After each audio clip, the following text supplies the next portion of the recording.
In 1941, I joined the Women's Auxiliary Air Force, or WAF, and was trained as a teleprinter operator. In December 1941, I was posted to Broadway near St. James's Park. The plaque at the front door read, "Registration of Aliens," but it was, of course, Secret Service HQ. Our unit consisted of a few WAF officers and me to operate the single teleprinter and to type the decoded messages on top-quality paper. These were put into folders with Winston Churchill's name on them and taken directly to him. I did not know at the time that some came from Bletchley Park, what Churchill called the goose that lays the golden eggs. Here I was, still living at home on the edge of London, being bombed nightly, which I had joined up to get away from.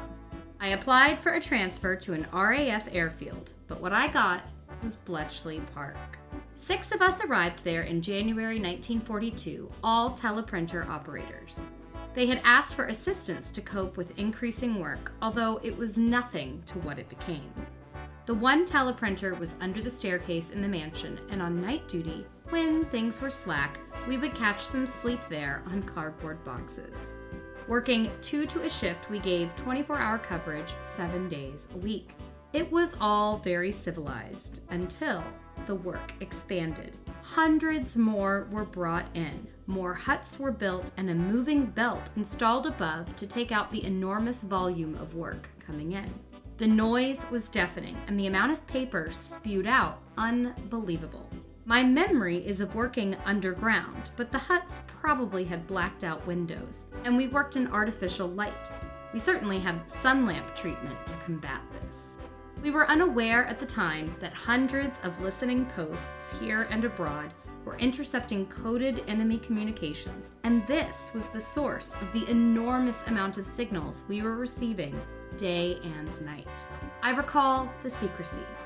I remember the sudden crashing silence when the deafening noise ceased, and we first realized the Japanese war was over. Only then did I get to the real RAF camp with real airplanes and airmen that I had asked for in 1941. I have been married to one of those airmen for over 50 years. I am now named on the Roll of Honor and have a free pass to Bletchley Park. An abridged account by Caroline Shearer, formerly Sergeant Carol West of the Women's Auxiliary Air Force.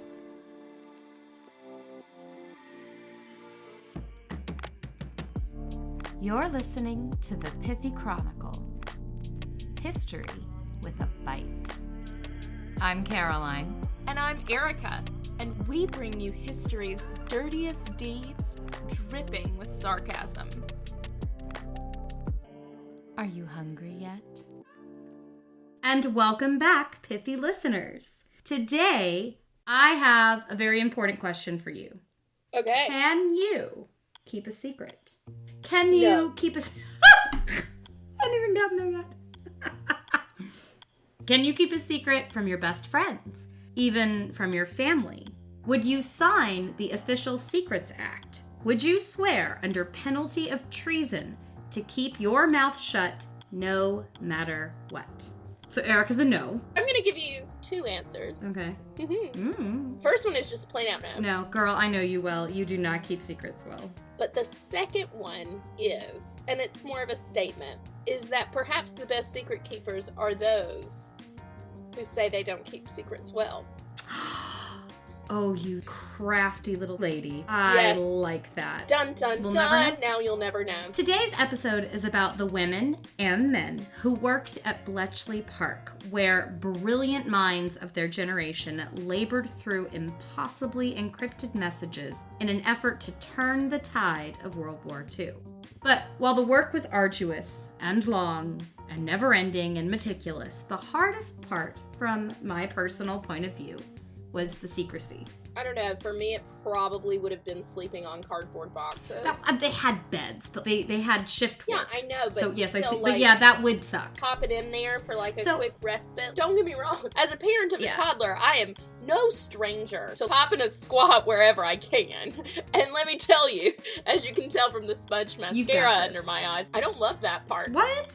Shock, I know. Especially in today's self-promotional society, I think our current culture would struggle to suppress their achievements, not just for like a short period of time, but for years, decades. The rest of their life. Until it was declassified. Women working at Bletchley Park were instructed to tell family and friends they were doing, quote, boring secretarial work, rather than boasting of their code-breaking achievements. And the men often actually had it worse.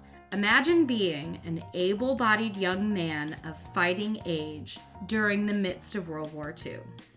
They were inundated with angry looks and physical threats.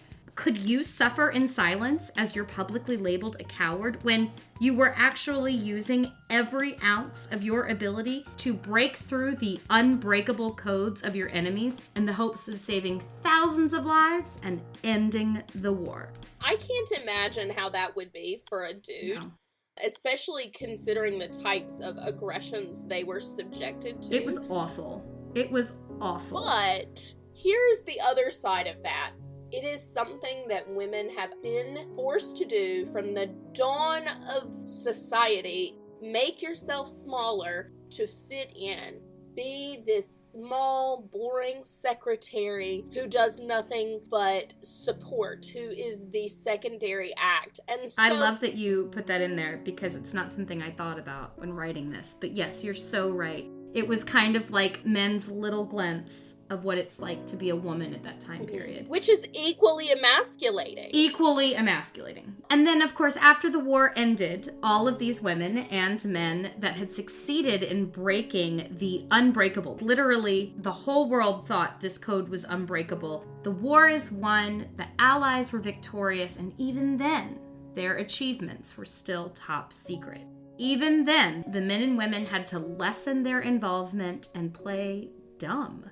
Not until the mid-1970s was the work of these brilliant minds declassified. And it wasn't until 2009 that the British government actually recognized Bletchley personnel for their contributions to the war effort. 2009? That's 40-some years. It's too long. And now, despite encouragement from the British government and the Bletchley Park Museum, many former Bletchley workers still refuse to discuss their work during the war or their time at the park. They took that oath of secrecy and they meant it. That is fascinating that they're still hesitant to talk about it. The majority are still hesitant, even though the Brits are like, no, it's cool. We really want to celebrate you. We have a museum. An entire museum. You can go visit the huts. You can go see what it was like to work on these enormous first computers. You can go back and see where you used to sleep under the staircase. We've even got the cardboard boxes. Now that, to me, that would be the frustrating part. Yeah. I could have kept it a secret during the war, but then having to be shooed back into the small box. I mean, some of these women were doing incredible cryptology, problem solving, using their brains in ways that they had never been encouraged before. And then once it's over, snap it shut, back to housewife. Or a secretary if you're single. Right.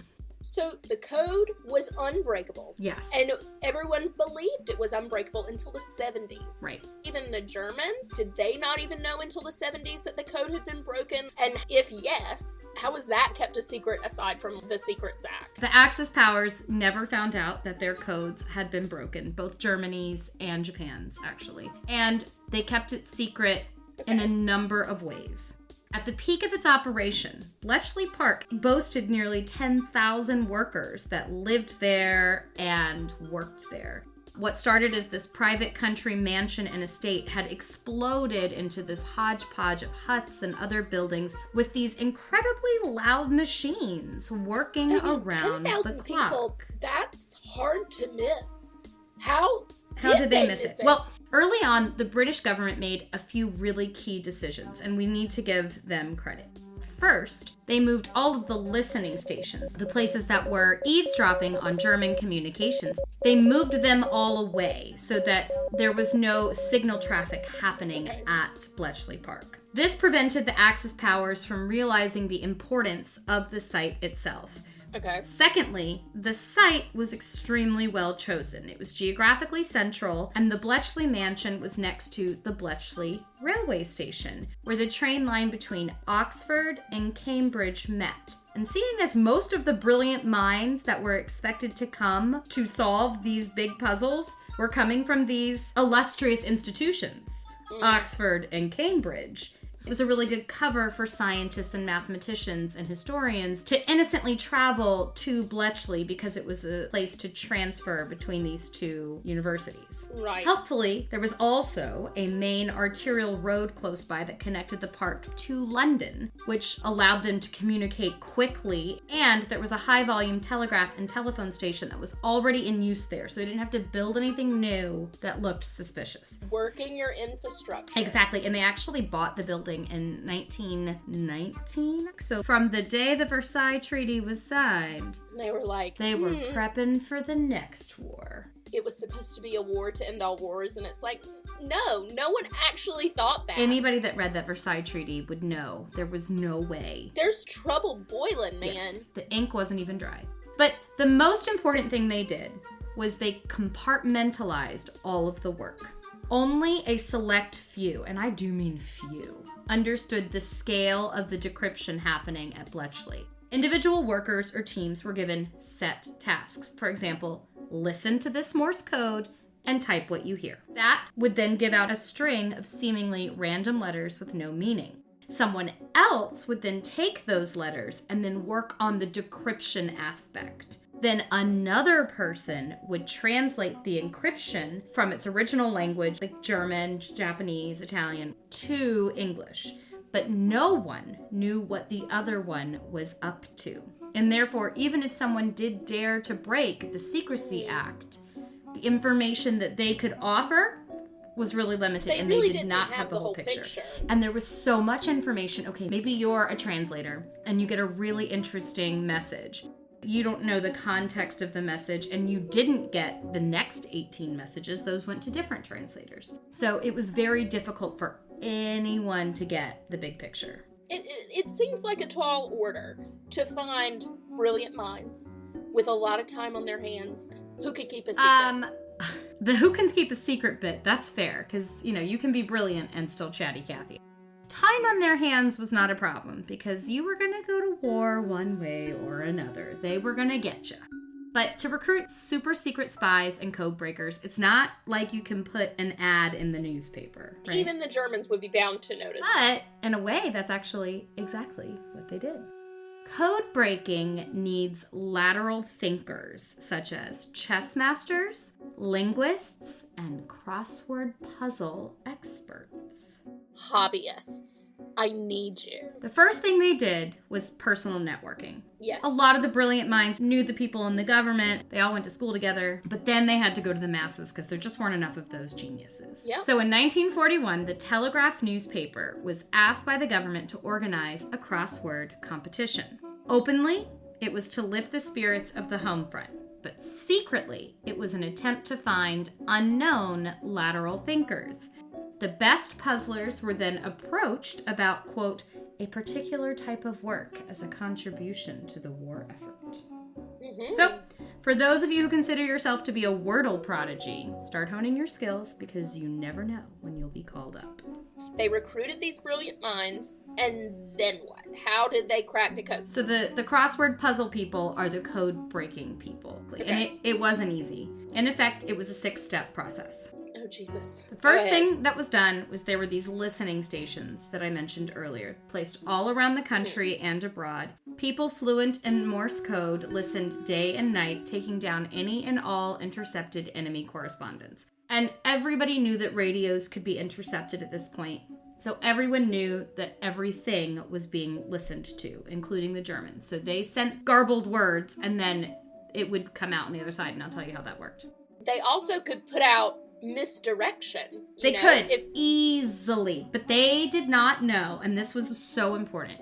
The Germans never knew that Enigma, which was their way of encrypting messages, had been cracked. They never knew. Mm-hmm. And in order to make sure they didn't know, not every bit of information the Brits got was acted upon. In fact, most of it wasn't, and huge decisions had to be made. Like, okay, we know where they're gonna bomb in the East End tonight, but we're not gonna move if we people. evacuate everybody, it'll be obvious that we know this, and then they'll change their system, and then we won't know what they're gonna do next. Big decisions. So this workforce of listening Morse code translators was a lot of women. Mm-hmm. Able-bodied men were fighting, and women were available to listen and translate. Then the messages had to be decoded, and this was the tough job. This is what you were asking about. How did this happen? And I'm going to tell you in a minute. Just hang tight. Okay. I don't want to. I want to go through the 6-step process. Okay. We listen. We translate the Morse code into letters. Then we decrypt the letters. And we wait on Caroline. And we're going to wait on Caroline. We're going to come back to that one. The fourth thing we do is once it's been decrypted, it has to then be translated from the original language, German, Italian, whatever, into English. And often, despite the decoder's best efforts, a lot or some of the message was missing. Letters, words, phrases, introductions, conclusions. So extremely capable translators had to be able to fill in the blanks and make some educated guesses. Again, women were often assigned this task. Educated women from, good families who spoke a lot of other languages fluently for the first time had a skill that society actually needed. And here it was. And thank God for it. Women of wealthy families, high-class class. women, would of course learn at least one, if not more, languages as a part of their tutelage, but they were never expected to use it beyond going shopping. Or, I might marry a dude. Mary Bridgerton. After translation comes the information cross-reference. They had to take the thousands upon thousands of decoded and translated messages and cross-reference them. It seems laborious and unnecessary, but it allowed them to determine if their information was a trap. So as you said, was it real or was it something that was trying to throw them off the track? It also allowed them to validate sources and to see big picture concepts like full-scale invasions that encompass more than one branch of the military.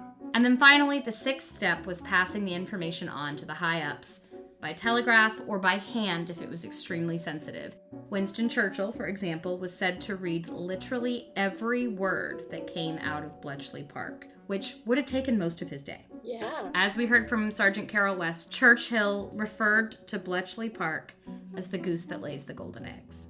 At its peak, Bletchley Park was reading more than 4,000 enemy messages a day, prioritizing the Luftwaffe, or the German Air Force messages, first in fear of the air raids. That's one hell of an inbox. You don't check your messages one day and then you're stuck. They did get Sundays off, so... I would have hated Monday morning. I would have gone Monday in morning on Sunday just chaos. to avoid Monday morning. All right, it is time to wade into the deep end, Yes! And as a non-computer scientist, this was no easy feat for me.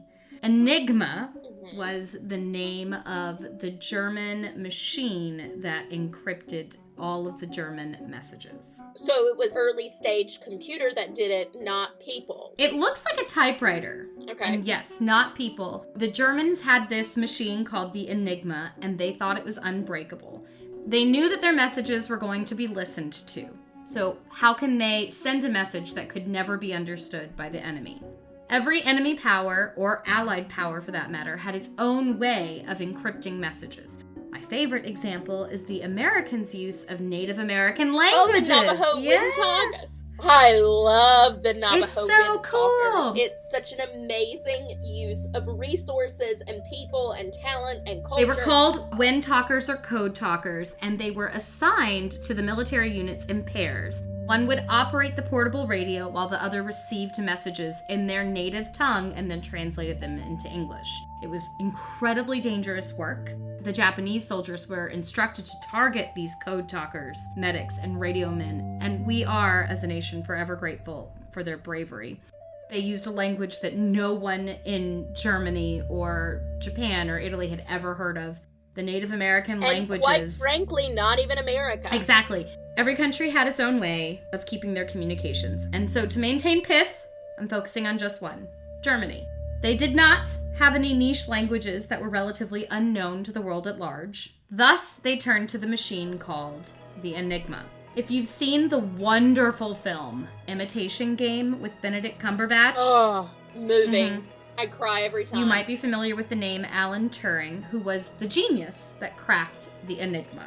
Let's address the machine first. The Enigma was a cipher device that was used to protect the communications. It was invented by a German engineer at the end of World War I, and it was actually meant for commercial use. But in 1926, Germany adopted and adapted the Enigma for military use. And all of Germany's pre-war planning heavily emphasized the use of the Enigma. It was their secret weapon. It was really small and portable, so it could be used for fast, mobile forces and tactics. It allowed them to have a military campaign that we now know as Blitzkrieg, when you go fast and furious with lots of communications quickly, changing things up so the enemy doesn't have time to prepare. The literal translation of Blitzkrieg is lightning war. Lightning war. Which makes sense because it's fast, rapid attack, just like you're explaining, and, bombing people. The Enigma was perfect for troops on the move. It's so small, so can you give me a rough estimate of size and then how and it's about the same size as a typewriter. That still seems pretty heavy. But think about what they're also carrying. The machine guns and the huge packs, supplies, and the... Yeah. Compared to many other options. Yeah. We had the wind talkers. Wind talkers. That's a person. It's a lot easier to carry a machine. A person can walk on their own, Caroline. But they can be killed, and then you have nothing. That's true. It looks like a compact typewriter with a traditional keyboard on the bottom and then a configuration of lights and buttons on the top that is a mirror image of the keyboard. So you have the keys you can touch, and then you have the buttons up top that correspond. And every time you touch a letter on the bottom of the keyboard, one of the buttons lights up. The machine itself scrambles the letters. So for example, if you type the letter A, but the light indicates a new letter, P. German Enigma operators were just given plain text messages, and those messages were typed verbatim into this keyboard on the Enigma, and then for each letter pressed, the machine itself lit up a different letter based on its encryption, indicating a different scrambled substitution. The indicated letter was then recorded by a second operator, and this second set of letters was known as the ciphertext.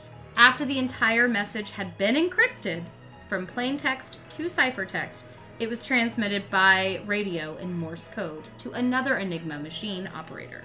Okay. This operator would then decipher the message, so they would type the ciphertext that they got via Morse code into the Enigma keyboard, and if the machine settings were identical, and that's key, the settings had to be the same, then every key press would reverse the substitution. So there were different versions of this machine. No. One machine, and you could make the settings.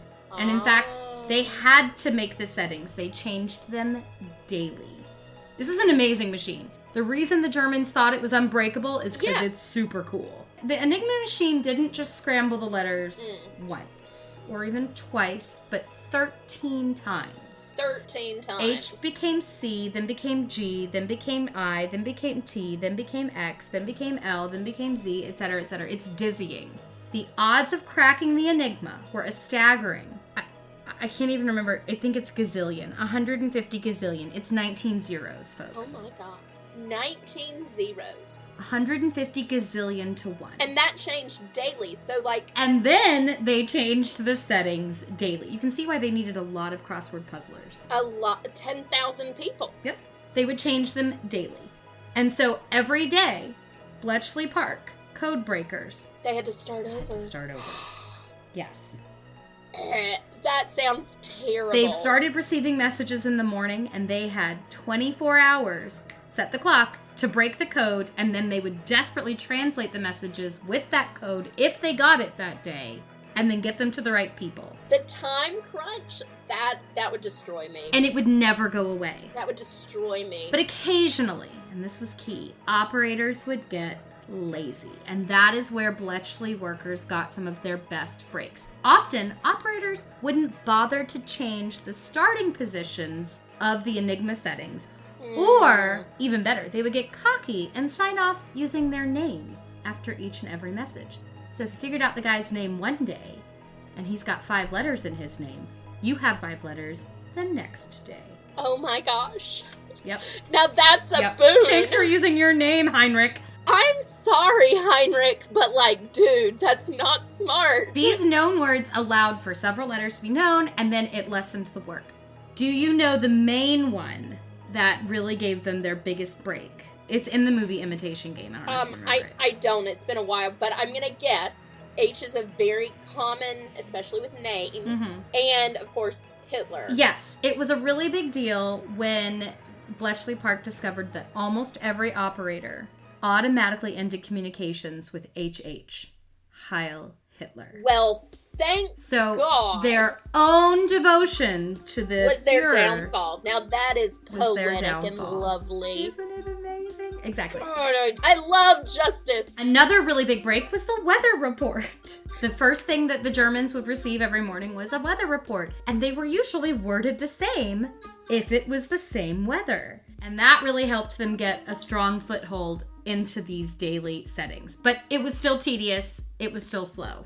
Yeah, not to say this is any less difficult, but now that you've discovered this and this, they could look for things and hopefully make it faster. But it was really tedious. It was really slow until Alan Turing finally cracked the enigma by developing the bomb. It sounds like the bomb, so can you tell us more about it? The bomb was an electromechanical device based on an earlier Polish invention that used the theory of permutations to break the daily enigma settings. So that's what it was for, to figure out how to break it every day. Okay. It replicated the action of several enigma machines wired together and thus allowed many possible settings to be tested simultaneously. It was a very early version of a computer. Could do a lot of the deduction and working through the various settings much faster than a human, and it sped up the process. And they used part of the theory from Ada Lovelace. They did. He did indeed work off of a theory from Ada Lovelace that we talked about almost a year ago on the podcast, season 1. Season 1? Yeah. The bomb, along with these operator flaws and habits, gave the British its secret weapon. It pretty much knew what Germany was planning. Each day, the nearly 10,000 thankless and often berated workers at Bletchley Park broke the unbreakable code. And while the bomb machine made it much faster, it wasn't a computer like we think of today. It required work, physical work. To test each of the possible settings, the bomb had to be correctly loaded according to a menu. Ooh. Loading the machine was heavy lifting. And with each machine weighing more than a ton, standing 7 feet tall by 7 feet deep and 7 feet wide, the women loading them were no damsels in distress. No, my God, they would need to be near Olympian. In their modest heels, tweed jackets, pressed blouses, and soft curls, these women, most of whom worked for the Wrens or the Women's Royal Naval Service, lifted and fitted and pulled and pushed the rotators of the bomb into place and then waited as this enormous machine whirred to life, banging and clanging its way through innumerable possibilities. When finished, if the answer wasn't found, they unloaded the machine and started again. It was hard, dirty work, despite their very professional appearance. And it never, stopped. Every day. Great. Bletchley Park worked 6 days a week, rotating through 3 shifts. 4 p.m. to midnight, midnight to 8 a.m., and 8 a.m. to 4 p.m. The irregular hours were incredibly challenging for the workers' health and social life, and 3/4 of these workers were women. That tracks. While the Wrens often manned the bombs themselves, women were also employed in a lot of other ways. They were listeners, as we said, Morse code interpreters, foreign language translators, and codebreakers. Dilly Knox, for instance, was a linguist and classics scholar, one of those professor types that was recruited at the very beginning of the war. And he studied the ancient manuscripts at Cambridge. A papyrologist? Papyrologist. Did you know that word? No, I looked at it. But I wish I did. He was at Cambridge before the war, and he headed an all-female group of codebreakers who were absolutely essential to breaking these daily enigma settings. They were colloquially known as Dilly's Fillies, which is not a great name by today's standards. Oh my But gosh. Dilly Knox himself was instrumental in arguing that women's minds were just as capable as men's. So thank you, Dilly Knox. Yep. And thankfully, the British government allowed, encouraged, and actually sought out brilliant women to assist in what had previously been a man's field.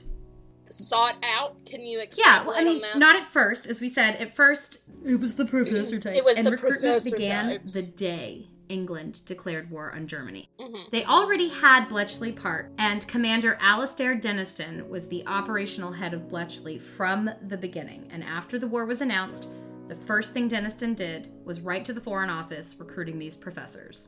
And then trustworthy women were added for clerical jobs originally, but as more and more men were needed on the front, intelligent females, engineers, linguists, chess champions, crossword puzzle prodigies, and mathematicians became the life force of Bletchley Park. So, at what point in this process did they break the code? When were they able to understand? July 9th, 1941 was the day that British cryptologists had their first breakthrough, decrypting German ground-to-air operations. So this was even before the Americans had gotten into the war. It's before the Americans had gotten into the war. And in fact, Americans sent people over to Bletchley Park, and Bletchley and the CIA, or what would become the CIA, worked together for a large part of the war. But it was always this uncomfortable, we're going to give you our secrets now, but we still don't trust you. It's a hard thing to share your secrets with another nation. Right. Throughout 1941 and 1942, they were continuing to break higher and higher levels of secrecy and encryption. Different branches of the German military had different levels that they were using. So they used this for at least 4 years, because it ended in 45. They had this almost the whole war. They knew a lot. Oh my. I can see why this would be an unpopular revelation for the British public. Yeah. As I said, secrecy was the hardest part, because for 3 years, the people working at Bletchley knew a lot of information. And if not them, they knew that someone knew a lot of information. And yet, so many people still died. The Germans would know that the code had been broken, and then they'd have to start the process over. So how does one choose? Difficult choices had to be made. Subtle choices. I think that's the key word, subtle. They were afraid that large adjustments to military strategy or last-minute evacuations of civilians would tip off Germany. So England chose not to act on most of the information that they decrypted. Instead, they played the long game. It would have been incredibly painful to know about imminent civilian air raids or U-boat attacks, to know that death was coming to innocent people, and yet to still hold your tongue for the greater good. There is a very moving scene in Imitation Game, this movie with Benedict Cumberbatch, where one of the messages is decrypted and they find out they're going to attack a merchant vessel. And one of the men working on the decryption says, "My brother is on that ship." And he says, "You have to stop it. You have to." And they were like, "We can't." And so he knows his brother's going to die, and he knows he could technically prevent it, but there's nothing he can do. I cannot imagine how frustrating and how soul-wrenching that would be on such a psychological level. It was such an up and down. I think Bletchley Park would have been a roller coaster every day. You go in with this anticipation. Hundreds of women working side by side in these blacked out huts, desperately fitting the bombs as fast as they can, but as precisely as possible, with these heavy rotors, grueling physical work, sweat, and toil, all while maintaining a fashionable coiffure. And then finally, success. A day's hard work pays off. The settings are deciphered. And then everybody else has to get to work. Because as soon as the settings are deciphered, all of the typing has to begin, and they have to take the Enigma machines that they had found or stolen or captured and start spewing out decrypted messages, which then had to go to the translators, who worked furiously with these bits and pieces of German to make them into legible commands. And then the top secret findings would be printed on this top quality paper and rushed to Winston Churchill and obviously a lot of other people. And then you go back to work. There were always more messages. How more many and per more day, and more. would you say? 4,000. And then you've got to go lay in bed and just wait for whatever is going to happen. And wait, to happen. you go back to lodgings, and of course, Bletchley Park did not have space for 10,000 people to sleep, so they were sleeping with a lot of the townsfolk. They all had their extra rooms commandeered.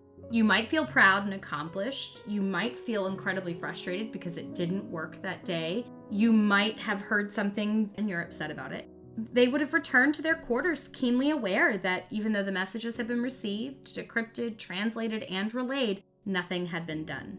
Because nothing could be done, not without revealing Bletchley Park's secret. And that, above all, must be kept. For if Germany knew they were compromised, they would reject the enigma and begin again, meaning years of wasted work and years of toil to come. And with that, I'm Caroline. Oh my God, how is that it? How is that it, Caroline? What do you want to know? I want to know what big things were decrypted. All of them.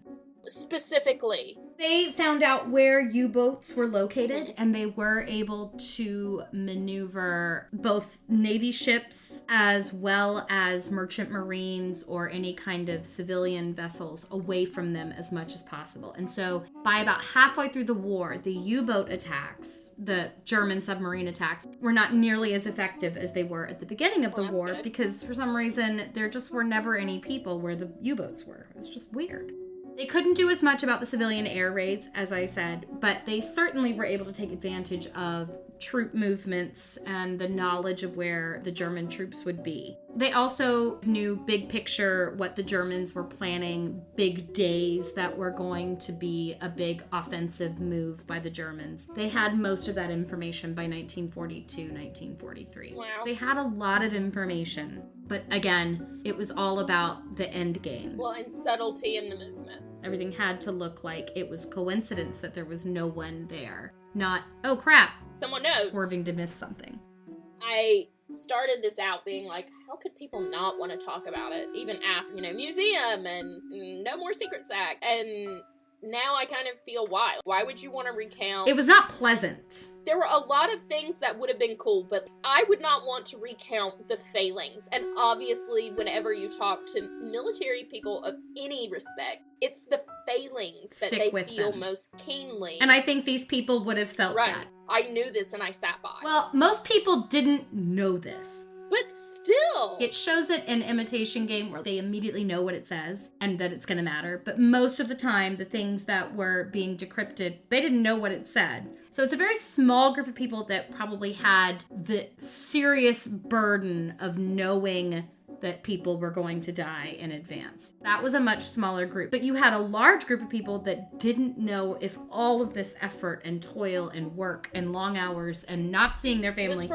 for anything. There is a really good miniseries called Bletchley Park. And it's a really great way to see the women outside, having been away from Bletchley Park and having to keep these secrets, almost living a double life afterward. That's what I found really compelling. The Imitation Game is set during World War II, and Bletchley Park is the aftermath. That's a great thing to focus on. And you do get a nice murder mystery to see how they decoded things, how they laterally thought. What were they fighting for, Erica? Ooh, what were they fighting? You put me on the spot, even though I knew we were going to ask this question. Yeah.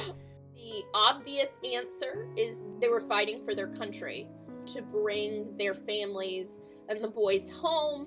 But on some level too, and perhaps it didn't begin this way, but I think on some level they must have been fighting for themselves. As a woman, it's frustrating to know you have capabilities and be set to the side simply because of your gender. Maybe it didn't begin to say, I'm a woman, I matter. But I think by the end of it, it very much... I think it led to that fight, absolutely.